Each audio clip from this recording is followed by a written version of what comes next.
Kasaragod MP Shri Rajmohan Unnithan നല്ല ഒരു നേതാവാണ്, നല്ലൊരു പ്രസംഗകനാണ്. അത്യാവശ്യം കാര്യങ്ങളൊക്കെ പഠിച്ചു പറയുന്ന വ്യക്തിയാണ്. അത്യാവശ്യം രാഷ്ട്രീയ ബോധമുള്ള ഒരാൾ കൂടിയാണ്.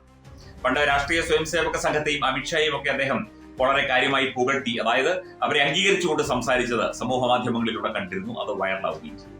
ഇതിപ്പോൾ ഇദ്ദേഹം ഹമാസ് എന്ന തീവ്രവാദ ഗ്രൂപ്പിനെ അനുകൂലിച്ച് നടത്തിയ ഒരു പ്രസംഗമാണ് ഇപ്പോൾ വീണ്ടും സമൂഹ മാധ്യമങ്ങളിലൂടെ ഇപ്പോൾ നമുക്ക് കേൾക്കാൻ സാധിക്കുന്നത്.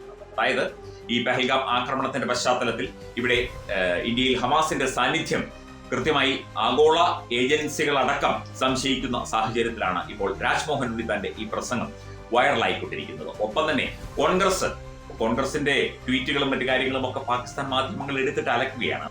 ആ തീവ്രവാദികളോടൊപ്പമാണ് നമ്മൾ ഓരോരുത്തരും. കാരണം ഹമാസ് മനുഷ്യന്റെ ജീവൻ രക്ഷിക്കാനാണ് ആയുധമെടുത്തത്.